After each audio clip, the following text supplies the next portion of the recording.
Welcome to the Go-To Podcast. In this episode, Richard Feldman, author of Elm in Action, shares his passion about Elm in a conversation with lead developer at Humio and fellow Elm advocate, Thomas Anagrius. They discuss how learning to code in Elm can help software developers, whether or not they work with it on a daily basis. Created for developers by developers, Go-To gathers the best minds in the software community. Stay up to date with the latest in tech through Go-To's top-rated events held online and in person in Chicago, Amsterdam, and Copenhagen, and by subscribing to the Go-To Conference's YouTube channel, where you can find thousands more high-quality dev talks. Learn more at gotopia.tech. We kicked off the conversation by asking Richard, what is Elm? What is Elm? So Elm is my favorite programming language. It's a language for building web apps, building web app UIs. So specifically like building UIs in the browser, and generally it's used for building web applications as opposed to, for example, just adding a little bit of interactivity for a static page. So Elm compiles to JavaScript, so you can use it instead of JavaScript. Also, it has JavaScript interop, so if you want, you can use it in conjunction with JavaScript. The most popular way that people introduce Elm to an existing code base is that they will start off with an existing JavaScript code base in like React or Angular or Vue or something like that, and then they'll introduce just a little bit of Elm and then see it grow and grow and grow, and then maybe eventually it sort of shifts to where their code base becomes majority Elm, and then eventually, almost all or entirely all Elm. That's what we did at my job back in 2015. And so now 5 years later, we have somewhere around 400,000 lines of Elm code and very, very little, almost no remaining legacy JavaScript code. Still a little bit. So yeah, it's a type checked language. It's purely functional, and it's got a lovely user experience, I think. We then asked Richard, will Elm eventually take over the world? Yeah, that's a great question. Personally, I think that Elm will become popular, but not the most popular. I think it's sort of seen a slow and steady growth, kind of like Python did. So Python came out in like the 90s, but initially it was not a very widely used language. It just kind of slowly and steadily grew, and then it became used in more and more different domains, and then eventually it became quite popular. Now it's sort of among the most popular languages, but I think when it comes to building applications in the browser, it's going to be, it would take something really serious of a change for something that's not a JavaScript dialect to like take over the world, as it were. JavaScript has so much momentum. Having said that, for me personally, like having spent a lot of time with Elm now, I just can't imagine myself taking a JavaScript or TypeScript or CoffeeScript job ever again.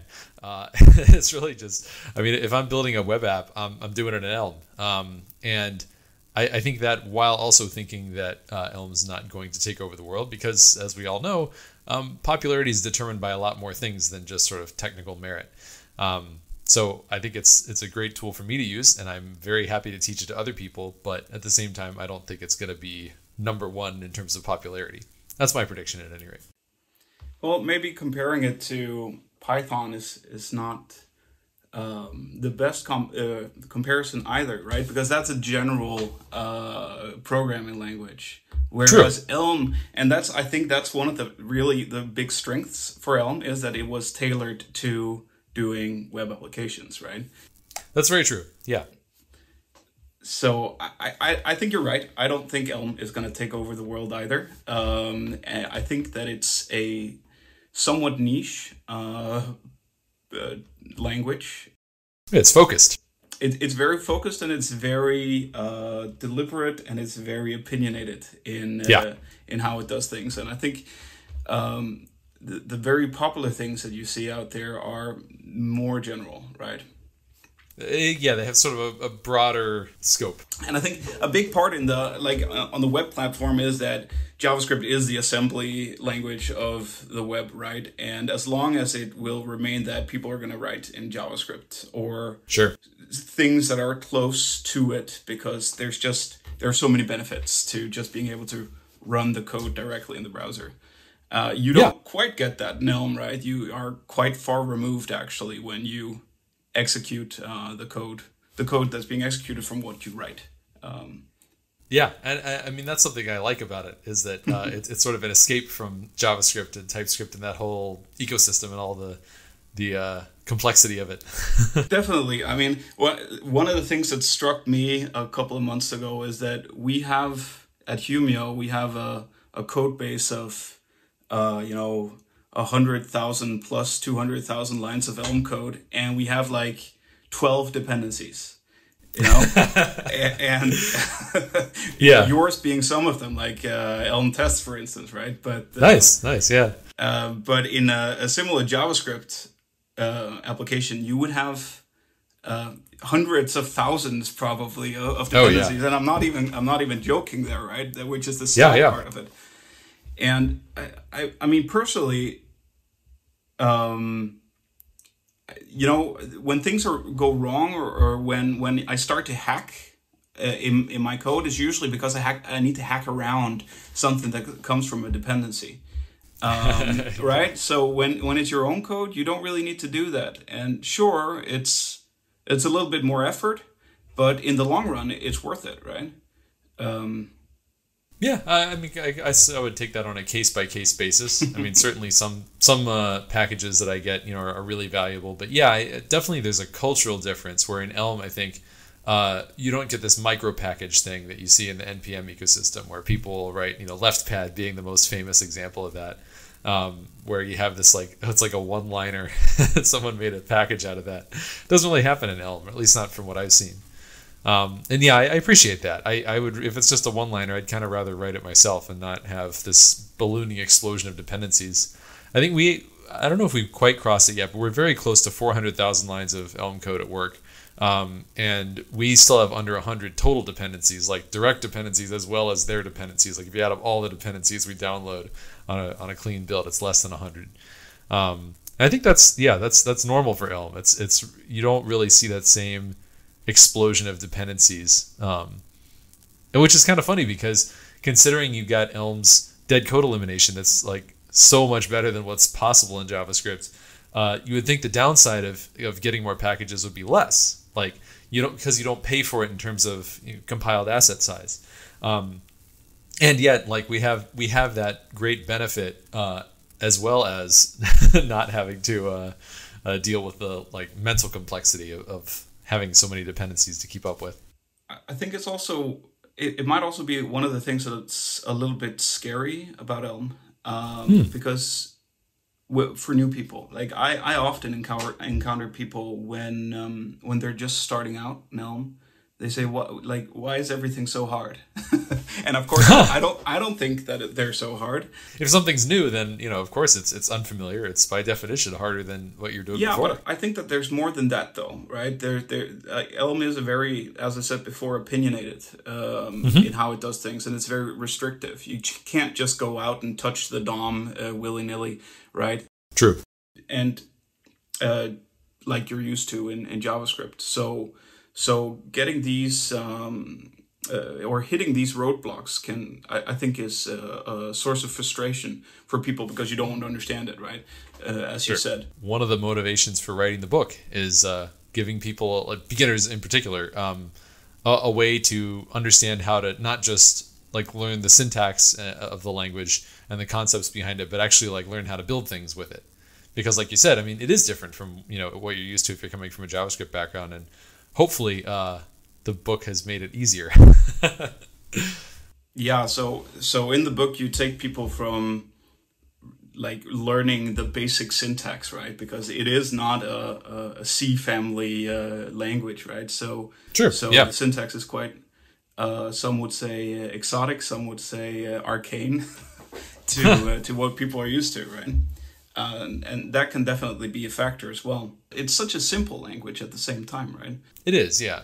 I mean, I would say the syntax is closer to Python than JavaScript, but it's also not quite the same as Python either. I mean, in the sense that you have, fewer parentheses, for example, than you do in JavaScript. Or maybe even Ruby, actually. But there are definitely differences. Yeah, but syntax really is, in my experience, I mean, I've taught Elm workshops as well as like online courses for front-end masters and the book. And it seems to me, based on my workshop teaching experience, that syntax is actually the quickest thing that people get used to. Sure, yeah, exactly. It's more the way of interacting. That's what I meant, right? That you just go out and touch the DOM. You do things in a very strict manner, in a very strict order. And I think before React got really popular, like the virtual DOM thing was a very unusual thing. I think now people are more familiar with that, and maybe even that's the most common thing, I would say, that people are used to. But yeah, like you said, the difference is that that's all you've got, right? That's the only way to do things. There is no like alternative fallback, let me just reach out and mutate this one thing. I mean, yes, you can do that with JavaScript interop, but that's not till chapter 5, I want to say, in the book, like halfway through. But yeah, I mean that's considered very normal in JavaScript to be able to do that whenever you want, and in Elm that's a very advanced, like you need to learn several different techniques before you could do something like that, and it's of course strongly discouraged. It's not like the language doesn't want you to do that. The language really wants you to buy into the like virtual DOM concept and use that as your exclusive way of rendering things.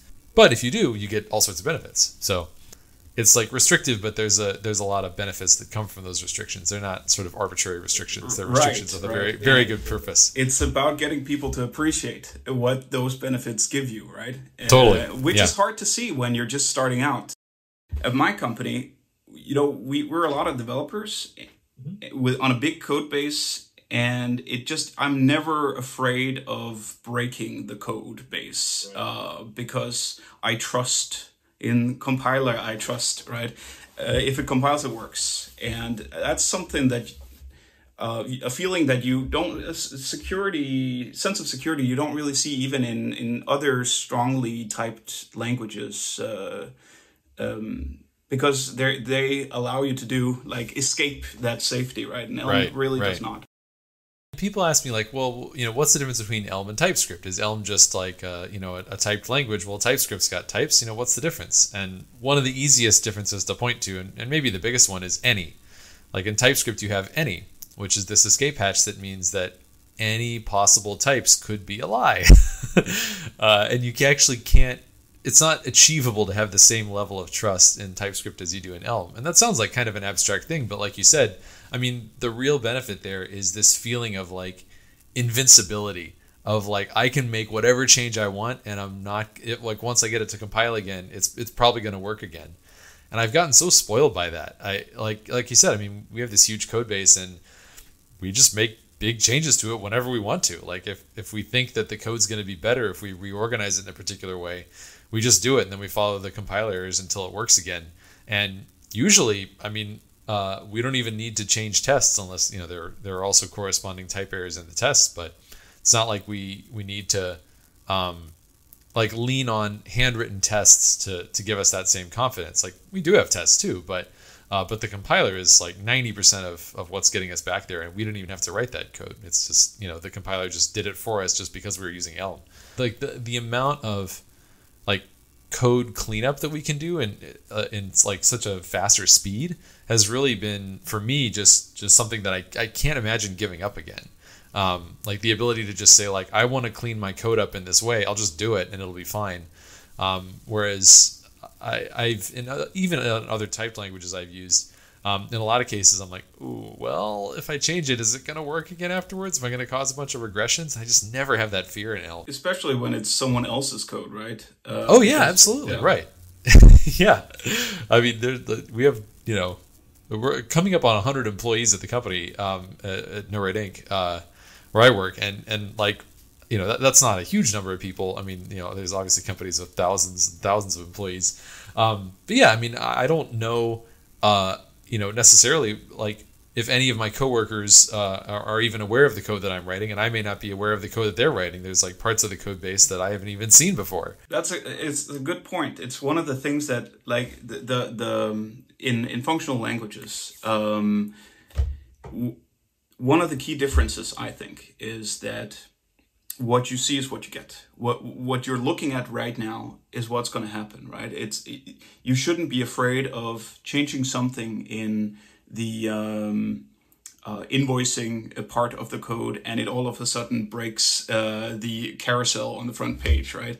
Because of side effects, because there are none when everything is a pure function, right? And that is such a game changer for large code bases, I think. Absolutely. I mean, I usually don't mention that one when people ask about the difference between Elm and TypeScript because it's a little bit harder to explain. But yeah, I've really felt that one when I have been comparing Elm and Rust. So Rust, I've been spending time with as well, and I like it a lot. There's a lot of great things about Rust, but the refactoring ability is just not on the same level as what I get in Elm, and it's like you said, it's because of side effects and mutation. Like Rust even has a first-class concept of mutation tracking, and they don't have any, which TypeScript does. And it was a typed language from day one, so like the whole ecosystem is typed. So in those ways, I would say Rust's type system is a lot more reliable to me than TypeScript's. But even with that, I've still had bugs where I took some Rust code and I just habitually, because I can do this in Elm without any concern, I'll just rearrange the order in which things are happening. I'm like, oh, actually, I think it makes more sense to like call this and then call this and then call this. Or I did some other refactor that resulted in code being in different places, and it didn't work anymore afterwards. It was broken, and I was like, why? How could this have broken? Because in Elm, yeah, like you said, I mean, when you have the guarantee that functions don't have side effects, you really can just rearrange them however you want to make the code nicer and really have the full expectation that it's going to work again afterwards. But even in Rust, that has not been true for me. I've definitely broken stuff just by reordering it. Whereas in Elm, I'm like, yeah, just reorder it, it's fine. If it compiles again, it's going to work. And it almost always does to almost a shocking degree. You can still code the wrong thing, right? You can still code the wrong thing, but of course, it's going to work. It's not 100%. It's not possible to guarantee that if it compiles, it just works. But it is just ridiculous how often it is. I mean, it's certainly most of the time, and it's like I don't know what exact percentage, but it feels like it's like in the like 80% plus range. That like when it compiles again, like to the point where if it compiles, I just expect it to work, and if it doesn't work, I'm very surprised. I'm like, what happened? How did this compile and then not work? Which is a hard feeling to convey because it sounds so ridiculous at face value. I mean, if you spend a lot of time programming in other languages, I mean, that's not normal. One of the interesting things is that for our application, whenever we have bugs, it's usually due to CSS because we don't use Elm CSS. Right? And yeah, maybe you can talk a little bit about what that is. Oh, sure. Yeah, so Elm CSS is a library that I made. We use it at work. Although honestly, I feel like every time I bring up Elm CSS, I need to make a plug for Elm UI, which I kind of wish we were using at work, except that we just have so much legacy CSS. It would be a really big project to convert to it. But Elm UI is one of the most beloved and like most popular Elm packages. So Elm UI it was made by Matt Griffith, and basically it's a CSS alternative where basically it's a way to do layout in the browser without even knowing CSS. Like you don't have to do no CSS concepts, no Flexbox, no grid, no float, no any of that. It's just a complete ground up scratch rewrite of like a layout system that works in the browser. And the way that it works is of course that it behind the scenes compiles to CSS in the same way that Elm compiles to JavaScript. But the point is it has a completely unrelated set of primitives. And so some of the funny things are like, I saw actually on Elm Discourse, I think it was yesterday, somebody posted like, hey, I'm entering the job market. And one of the concerns that they listed was I got into front-end web development and I'm learning Elm. And I know Elm UI, but I don't really know CSS. And I'm kind of concerned that that's going to be like make it difficult for me to get a front-end job. Because most places, do use CSS. But I love that implication. It's just like, yeah, like if you know Elm UI, it's like CSS is a lot harder. Because we had a big React code base before we started using Elm, we have legacy CSS, and so we sort of incrementally moved that over to Elm CSS. So Elm CSS is, I guess it's similar to, it was originally... Styled components, I think, was the one in React. But I think there's new names for it now. And I think there's one that's more closely resembles the Elm CSS UI or API, but I forget what it's called. I want to say it's Emotion, but I might be misremembering that. I've been like kind of out of the JS world for so long. I don't know the names of things anymore.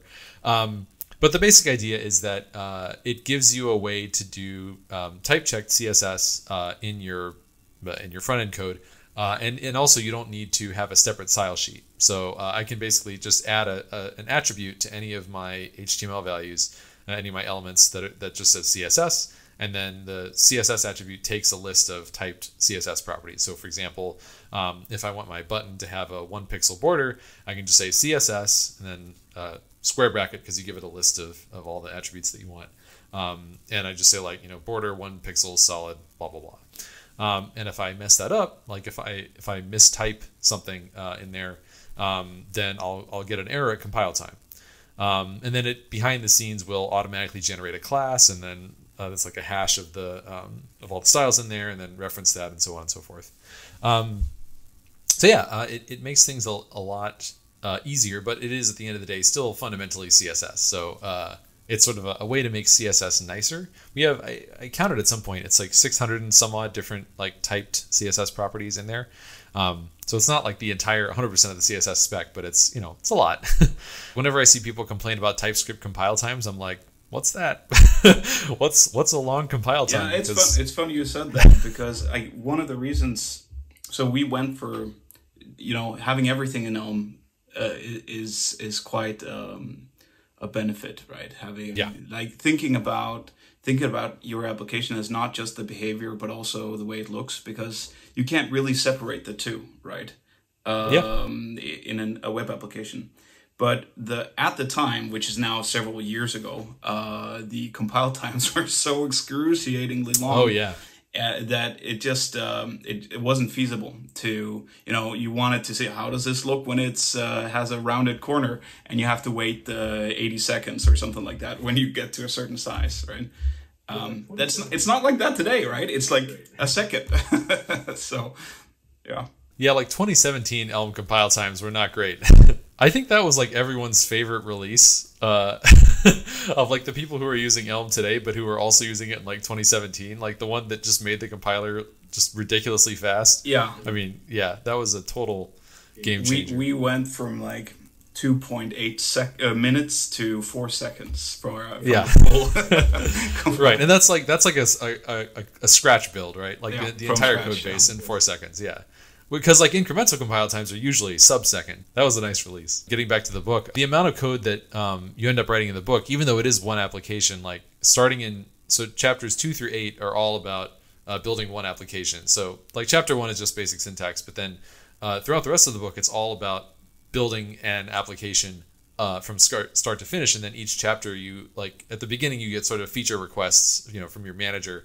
And then you implement that feature request over the course of the chapter. And then in the course of implementing that feature, you learn about the concepts necessary to do that.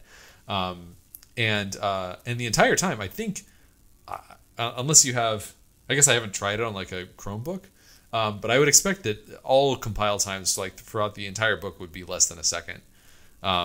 I'd be surprised if someone's machine took more than a second to compile something. It's one thing that struck me about the book is that it is really a journey from absolute novice to being able to write a fully fledged single page application, right?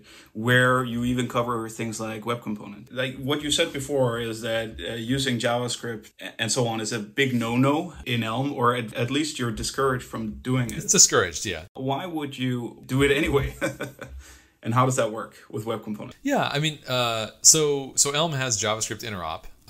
But it's generally speaking, it's a fallback. It's not intended to be something that you use all the time. It's just like, if there's something that you need, like there's a particular, like there's one very specific JavaScript library and there's no Elm equivalent library of that thing, then, if the alternative is like, well, we'd have to write this whole thing from scratch in Elm, or maybe it's something where Elm doesn't have first class support for that, like WebRTC or something like that. Then yeah, you do JavaScript interop for that. But the idea is that, I think most people want to have a ratio of like 99.9% Elm to like 0.1% JavaScript in their code base or TypeScript or whatever it is. It's not like you have like, it's, 70-30 Elm JavaScript. It's like, no. It's very much like that for us as well. The things that we use JavaScript Interrupt for is, we're a log aggregation management platform, right? Where we visualize people's logs. So we have like live charts, and Elm didn't have a fully rich featured charting library. So what we could do then is use a web component and just plot things in there and just wrap this little web component as like a micro application running inside of Elm and talk to that through a type-safe API, which just fits in perfectly with Elm, right? Or as close as you can get to it without breaking the model. Yeah, totally. Yeah, the analogy I like to use is that talking to JavaScript is like talking to a server, in the sense that you're sending immutable data, just sending messages. Yeah, it's very much that feeling. Yeah. And that's so actually the chapters are titled that way. So I think it's chapter 4 is called Talking to Servers, and then chapter 5 is Talking to JavaScript. And the reason the chapter titles are that way is because they're so similar. So you learn the concepts of like, here's how to talk to a server, and then the next chapter it's like, okay, now we're going to do a very similar thing, except instead we're talking to JavaScript back and forth. I guess that's how it is with ports. But then with web components, I've talked to people in like I know people on like the React core team and the Vue core team, Angular and Ember, and when I've talked to them about web components, it seems like Elm users might be the biggest customers of web components, or specifically custom elements, and specifically just for JavaScript interrupt, because they're so convenient for that. Because in that case, if you're rendering something and you want to be like, I want to take this JavaScript widget of some sort, like I have like an embedded calendar or something that I really like, or because like there's Elm visualization libraries. There's a lot more robust now than they were in 2017, but and then there's also like calendar, date picker type things. But let's say there is some JavaScript thing that you really want. Google Maps, that's a good example. There definitely is not a Elm. I can't imagine anyone ever going to all the trouble of like doing an embedded Google Maps in pure Elm. That would be very impressive. And actually, I think there was an Elm Europe talk a couple years ago about doing a pan and zoom type map, but it's not like the full featured map thing. But if you wanted to embed one of those, the way that I would do that is with a custom element. And it's really convenient for that. And the book goes into how to do that. I used both a custom element and also ports in the JavaScript interrupt chapter, because I think they're both useful techniques to use. Like you use them for different things. Like custom elements are more for visual things, whereas if you need to just talk to a JavaScript library that's going to do some calculations or whatever, or some sort of like a common thing that people will do is if they've got like an analytics provider, like Rollbar or Bugsnag or something like that, that provider will provide some JavaScript library that just automatically does all the correct talking to their server thing.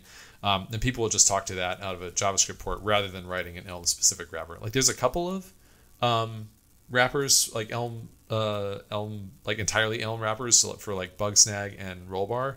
But I don't know about there's a lot of services out there, so they probably don't all have pure Elm implementations. One of the biggest takeaways I think that I have from using, like, so if I were to never touch Elm again, and I still think I've benefited from being an Elm developer, because the focus or the way that I write Elm is I start by modeling things, right? Really modeling the problem. And I don't think that I've ever done that in any other language or platform. And I wonder whether that's because of necessity or because why that is, right? That's a good point. Yeah, just like getting the data model right, like getting the data. Yeah, and in Elm, it is so beneficial to, the famous phrase, make illegal state unrepresentable. Yeah. But it's not just for Elm, right? It's something that go into Java and you can do exactly the same thing and get exactly the same benefits, but you just don't feel the pain as much. if you don't do it. And I think that's because you, like in Elm, you have to handle every contingency.